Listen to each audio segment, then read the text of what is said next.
اس معنی میں بولتے ہیں تو قطعاً ان کی عبادات اور ان کے تہواروں کا یا ان کے معبودوں کا احترام نہیں ہو سکتا، کیونکہ یہ تو ایمان کے منافی ہو گیا نا، ایک چیز شرک پہ مبنی ہے، کفر میں مبنی ہے، تو اس کا احترام دل میں کیسے ہو سکتا ہے؟ تو یہ ایک بڑا اسٹرانگ میسج ہے جو اللہ تعالیٰ چاہتے ہیں کہ ہمیں ہر روز یاد ہے. اگر ہم سنت سمجھ کے صبح کی سنتوں میں اس کو پڑھ رہے ہیں تو دن کے آغاز میں ہمیں یہ میسج یاد آئے. رات کو آخری جو نماز پڑھ رہے ہیں وہ ہے وتر کی نماز،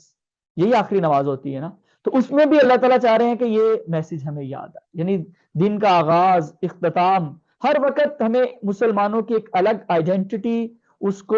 برقرار رکھنا اور اس کو زیادہ سے زیادہ اس فرق کو گہرا کرنا اور کافروں کے ساتھ برات کا اظہار کرنا اور ان کے تمام قسم کے تہوار اور عبادات میں عدم دلچسپی کا اظہار کرنا، یہ ایک چیز جو ہے وہ دن کے شروع میں بھی، یعنی عبادات کے شروع میں بھی اور آخر میں بھی ہمیں جو ہے یہ میسج یاد دلایا جاتا ہے. یہاں پہ ایک دو باتیں ہیں کہ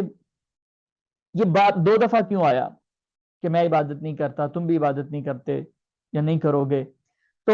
اس کا ایک سمپل تو جواب تو یہ ہے کہ یہ تاکید کے لیے، چونکہ مسئلہ بہت سینسیٹیو ہے اور اس پہ بہت زیادہ تاکید کرنا مقصود ہے، اس لیے جو ہے وہ 2 دفعہ تذکرہ ہوا کہ میں نہیں عبادت کرتا، نہیں کروں گا، اور تم نہیں کرتے، ٹھیک ہے، تو 2 دفعہ اس کا تذکرہ آ گیا. اور ایک اس کا مطلب یہ بھی ہے جو کہ بہت obvious ہے کہ لا اعبد، میں نہیں عبادت کرتا، ما تعبدون، جن کی تم عبادت کرتے ہو، اور ولا انا عابد، اور نہیں ہوں میں عبادت کرنے والا، یعنی فیوچر میں بھی نہیں کروں گا، اب بھی نہیں کرنا اور فیوچر میں بھی نہیں کروں گا. اور اس کا ایک مطلب یہ بھی بیان کیا گیا ہے کہ نہیں کرتا ولا انا عابد، اور یہ میرے لائق بھی نہیں ہے، مجھے سوٹ بھی نہیں کرتا کہ میں ان کی عبادت کروں. ٹھیک ہے نا؟ تو یعنی یہ دونوں پیرائے تھوڑے سے مختلف ہو گئے، مختلف انداز میں اس کی نفی کی جا رہی ہے. ٹھیک ہے، اور ایک جو ہے وہ جملہ فعلیہ ہے، ایک جملہ اسمیہ ہے، دونوں جملوں کے ساتھ نفی کی جا رہی ہے کہ یہ پاسبل ہی نہیں ہے کہ ان کی عبادت کی جائے. اور ان کے لیے دونوں جملے جو ہیں وہ اسمیہ بیان کیے گئے ہیں، وَلَا أَنْتُمْ عَابِدُونَ مَا أَعْبُدُ، تمہارے لیے بھی یہ لائق نہیں ہے، تمہیں بھی یہ توفیق نہیں ملنے والی یا کہ تم جو ہے وہ اس کی عبادت کرو جس کی میں عبادت کرتا ہوں. اور بعض نے کہا کہ یہ دوسرا جو ہے وہ مستقبل کے لیے ہے کہ نہ اب کر رہے ہو نہ مستقبل میں کرو گے. اس پہ ایک اعتراض یہ ہوتا ہے کہ یہ کیسے کہا جا سکتا ہے کہ تم مستقبل میں نہیں کرو گے، کیونکہ امکان تو ہے کہ وہ اسلام قبول کر لے. تو اس کے 2 جواب علماء کرام نے نقل کیے ہیں. ایک تو یہ بتایا گیا ہے کہ یعنی بطور کافر تم اس رب کی عبادت نہیں کرو گے، ہاں اسلام قبول کر لو تو پھر تمہیں توفیق مل جائے، وہ ایک الگ بات ہے، جب تک تم کفر پہ ہو تو تم عبادت نہیں کرو گے. اور بعض نے یہ بیان کیا کہ اس سے مراد وہ والے کافر ہیں جن کے بارے میں اللہ تعالیٰ کی تقدیر میں یہ لکھا ہوا تھا کہ ان کو توفیق نہیں ملے گی اور یہ کوشش اس کے لیے نہیں کریں گے. تو یہ بھی ایک بیان جو ہے وہ کیا گیا ہے. امام ابن کثیر رحمہ اللہ نے نا ان دونوں جملوں کا کہ میں عبادت نہیں کرتا اور دوسرا جو جملہ ہے کہ ولا انا عابد ما عبدت، ان دونوں کا مختلف مفہوم بیان کیا. وہ کہتے ہیں کہ جو یہ بیان کیا گیا ہے نا کہ لا اعبد ما تعبدون، نہیں میں عبادت کرتا ما تعبدون، جن کو تم پوچھتے ہو، جن کی تم عبادت کرتے ہو. اور جو دوسرا جملہ ہے نا ولا انا عابد، اور نہیں میں عبادت کرنے والا ما عبدتم، جو تم عبادت کرتے ہو. اس کا ترجمہ انہوں نے کیا بیان کیا، اس کا جو تم عبادت یا جس طرح تم عبادت کرتے ہو،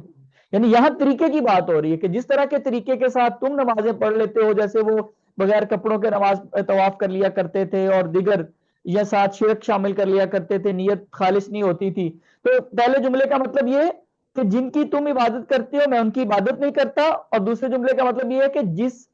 طرح کی تم عبادت کرتے ہو اس طرح کی میں عبادت نہیں کرتا. یہاں پہ پھر وہی میسج کہ تمہاری عبادات کا ہمارے ساتھ کوئی تعلق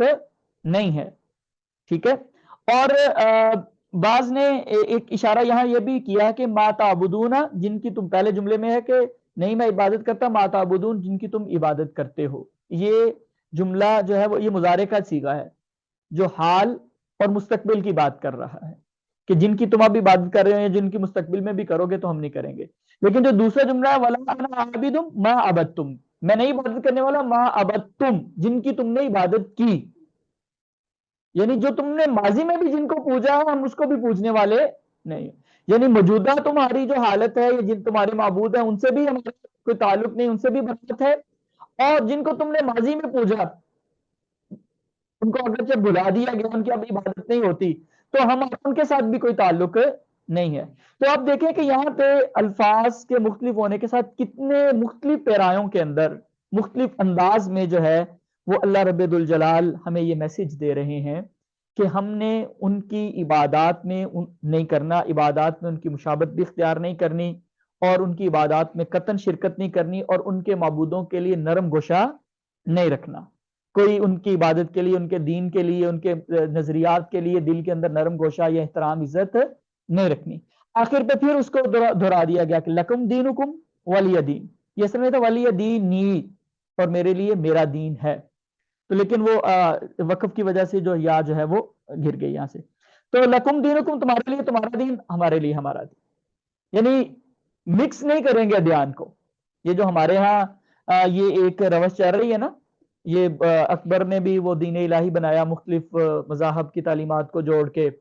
اور چنگیز خان نے بھی ایک کتاب بنائی، وہ مختلف جو مقدس کتابیں ہیں ان میں سے جو ہے اس نے کچھ عبارات لے لی. ہمارے ہاں بھی اب جو ہے وہ چل رہا ہے انٹرفیتھ ہارمونی کے نام پہ کہ چلیں کچھ اس کو لے لیا جائے، کچھ حصہ ادھر سے لے لیا جائے، تو ایک جو ملغوبہ سا تیار کر لیا جائے. ٹھیک ہے، تو اللہ تعالیٰ فرما رہا ہے کہ یہ نہیں ہے، یہ کمپلیٹ سپریشن ہے. ہدایت اور گمراہی برابر نہیں ہو سکتے. اسلام اور غیر اسلام جو ہے وہ کبھی برابر نہیں ہو سکتے. یہاں پہ ایک اور بات بھی ہے، ہمارے یہاں نا کچھ لوگ اس بات پہ بڑا سٹریس کرتے ہیں کہ مذہب اور دین میں فرق کرتے ہوئے نا بعض دفعہ تو جھگڑنے پہ آ جاتے ہیں کہ آپ کو پتہ ہی نہیں ہے کہ مذہب کیا ہوتا ہے. یعنی اگر کبھی دین کے لیے مذہب کا لفظ استعمال کر لیں نا تو وہ بڑا ناراض ہوتے ہیں، کہتے ہیں جی مذہب وہ ہوتا ہے جو صرف عبادات کا مجموعہ ہو، اور دین وہ ہوتا ہے جس میں پورا پیکج ہو، عبادات بھی ہوں، عقائد بھی ہوں، اس میں معاشرے کے حقوق بھی بیان کیے گئے ہوں، اس میں اکانومی کے متعلقہ بھی چیزیں بیان کی گئی ہوں، سیاست کے معاملات بھی. تو اس تقسیم کی بنیاد پہ پھر وہ کہتے ہیں کہ دین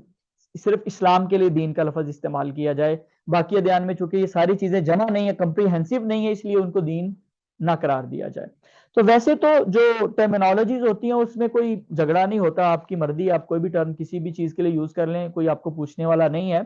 لیکن اس طرح اس پہ سٹریس کرنا بھی ٹھیک نہیں، کیونکہ یہاں پہ اللہ تعالیٰ مشرکین کے جو خیالات اور نظریات تھے وہ چند عقائد اور نظریات تھے نا، کہ پورا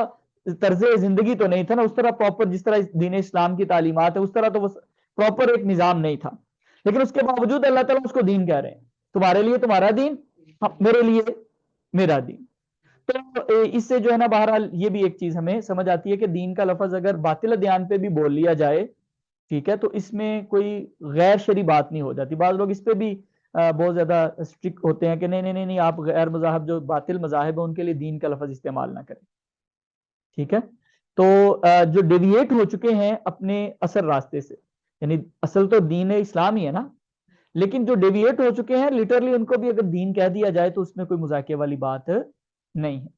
تو یہ سورۃ الکافرون ہے جس کا ایک میسج ہمیں صبح سنتوں کے اندر بھی، صبح کی سنتوں میں بھی، نوافل کے اندر بھی، اور جو ہے وہ وطر کے اندر بھی ہمیں جو ہے وہ یاد رکھنا چاہیے. اس کے علاوہ بھی جب پڑھیں تو یہ چیز ہمارے ذہن میں ہونی چاہیے.